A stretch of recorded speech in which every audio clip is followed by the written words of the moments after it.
크신 은혜 베푸사 나를 숨겨 주소서. 3절 세상 풍파 지난 후 명랑한 그 나라와 눈물 없는 곳으로 들어가게 하소서.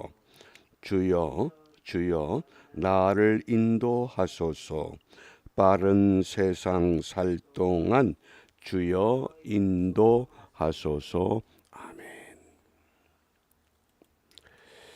이제 오늘부터 신약의 에베소서를 읽게 됩니다. 오늘은 에베소서 1장입니다.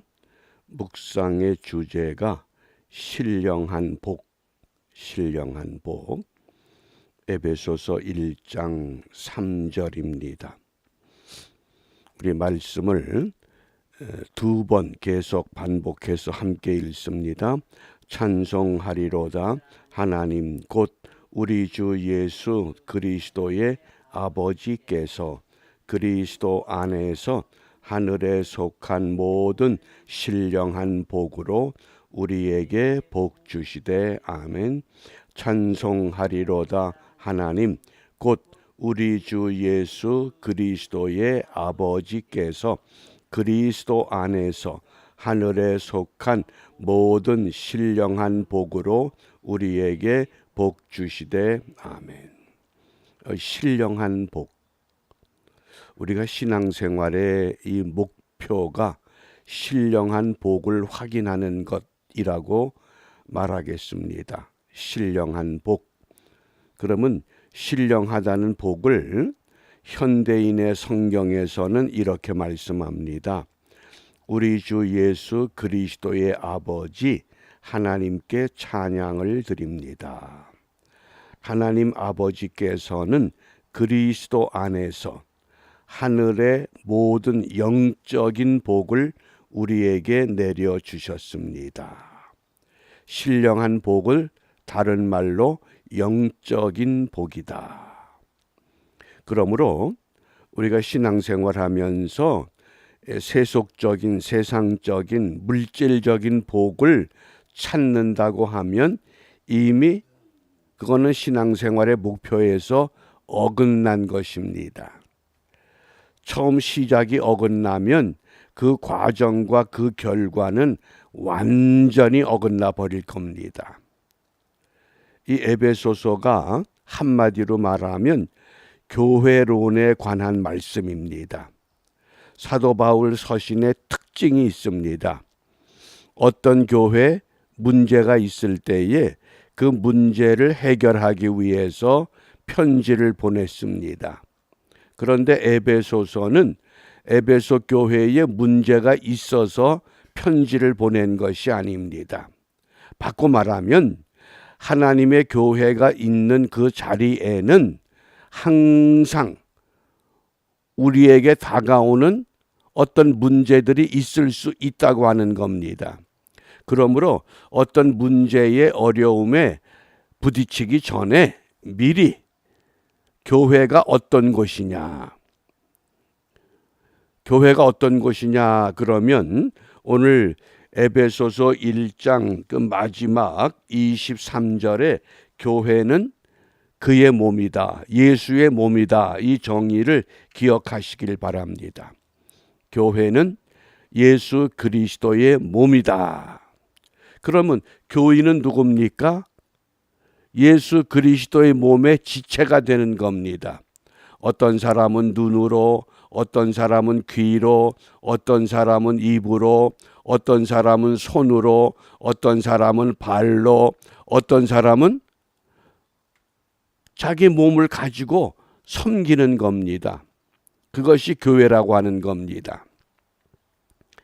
그 프랑스 파리에 그 유명한 관광 명소 에펠탑이 있습니다. 세계 박람회 기념으로 그 에펠탑을 건립하고자 할 때에 프랑스의 많은 지성인들이 도시 한복판에 흉물스런 철 구조물을 세운다고 해서 반대 의견을 많이 주장했습니다. 그런데 에펠탑을 완공한 후에 그 에펠탑에 에펠탑 카페가 있습니다.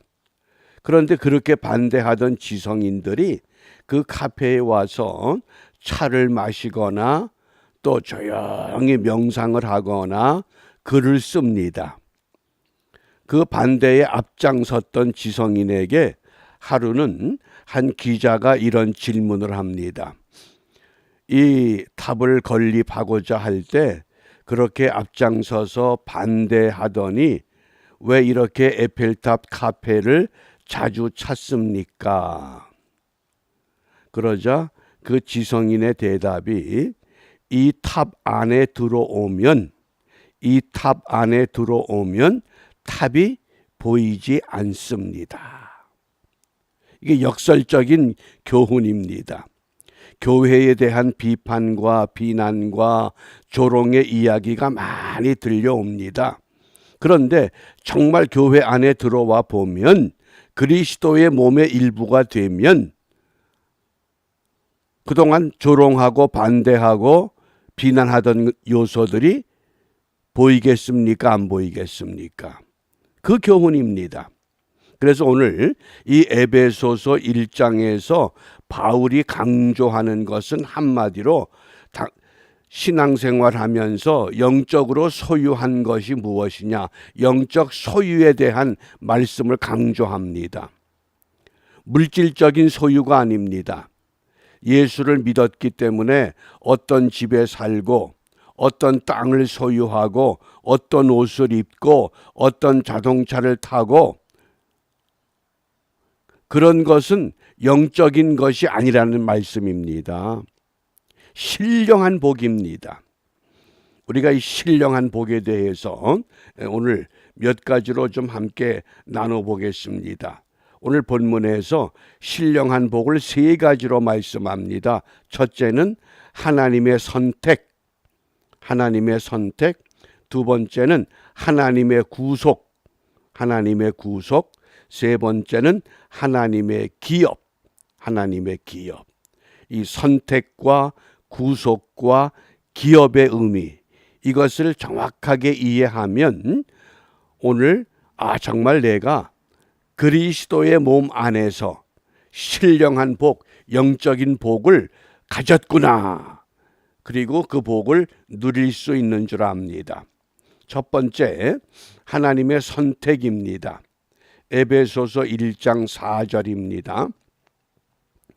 함께 읽습니다. 곧 창세 전에 그리스도 안에서 우리를 택하사 우리로 사랑 안에서 그 앞에 거룩하고 흠이 없게 하시려고. 선택의 시기가 언제입니까? 창세 전부터 우리의 형질이 생기기 전에 벌써 이미 우리를 선택하셨습니다. 그러니까 이 땅의 모든 사람들이 생기기도 전에 아담과 하와를 통해서 에덴 동산을 만드실 때부터 하나님은 모든 백성들, 모든 사람들을 선택하셨다는 뜻입니다. 그러면 선택의 목적이 무엇입니까? 왜 나 같은 사람을 선택했습니까? 제가 어렸을 때에 마을의 어른들이 그 어린 아이들을 이렇게 놀렸습니다. 얘 너 주워 왔댄다. 너 주워 왔어. 자주 그 이야기를 듣다 보면 정말 내가 주워온 아이일까? 그런 의문을 갖게 됩니다.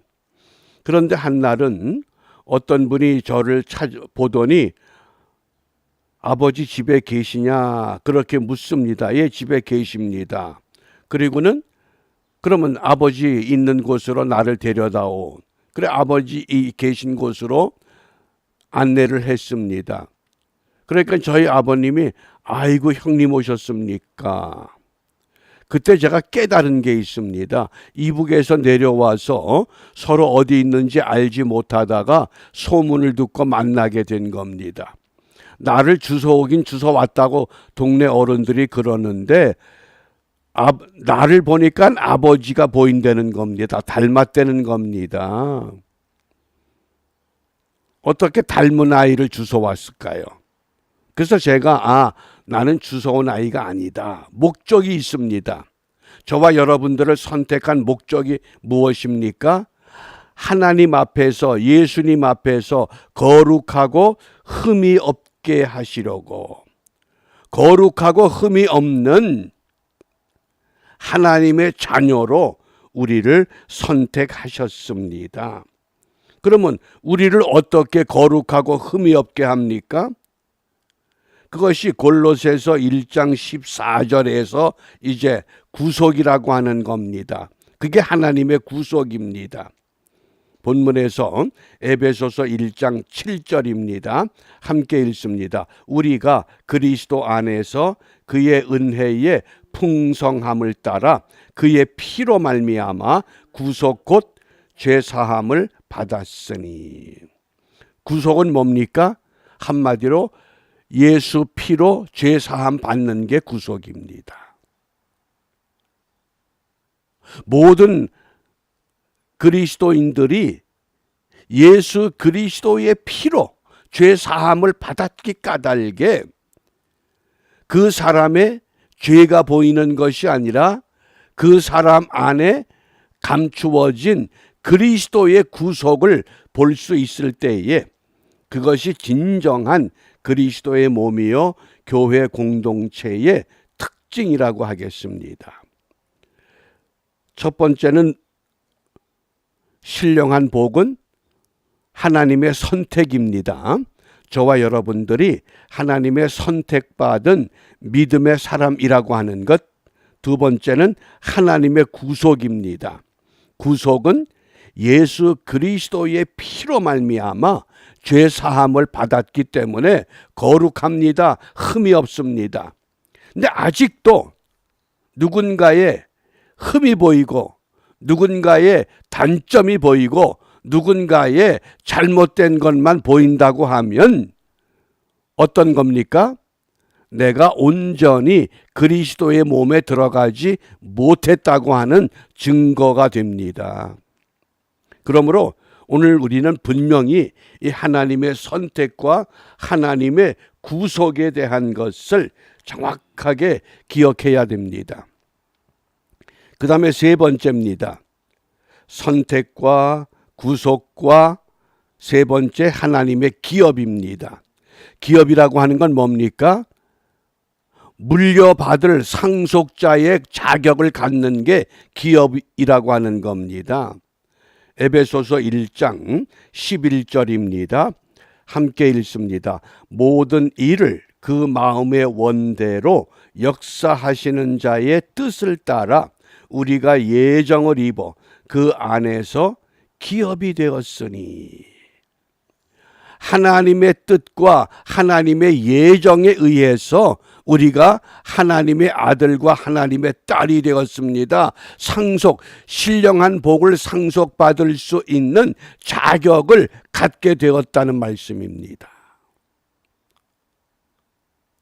영적인 소유가 무엇이냐? 신령한 복이다. 신령한 복의 내용은 하나님의 선택, 하나님의 구속, 하나님의 기업.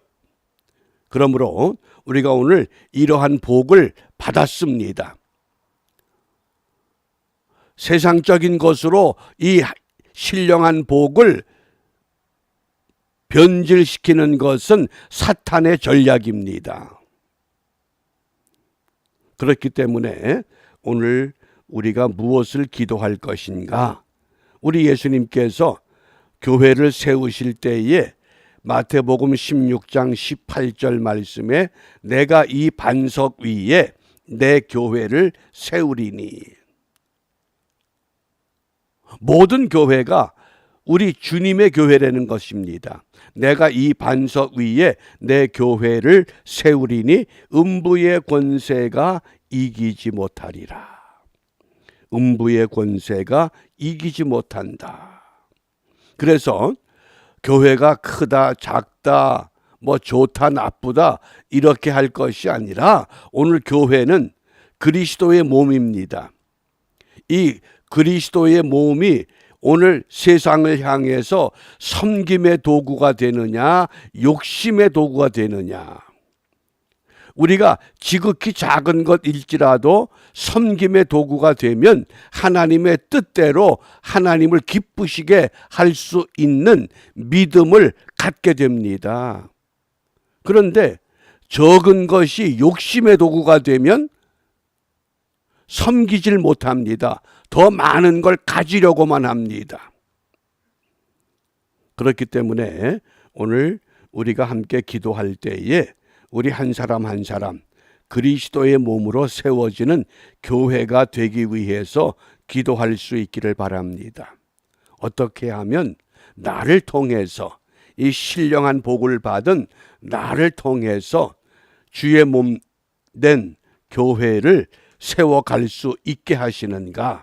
나 같은 사람을 통해서 하나님이 선택하시고 하나님이 구속하시고 하나님의 기업으로 삼으셔서 교회답게 이루기를 원하시는 그 하나님의 뜻에 따라 오늘도 순종함으로 신령한 복을 마음껏 누리면서 이 풍파 많은 이 세상, 환난 많은 이 세상, 세상 물결이 노할 때도 크신 은혜가 늘 우리를 인도하는 이 기쁨과 소망의 삶을 바르게 경주하는 복된 하루가 이루어질 수 있기를 바랍니다. 기도합니다. 믿음의 반석 위에 주의 몸된 교회를 세우시고 그 교회가 음부의 권세에 의해서 흔들리거나 무너지지 않을 것을 우리에게 약속하셨습니다.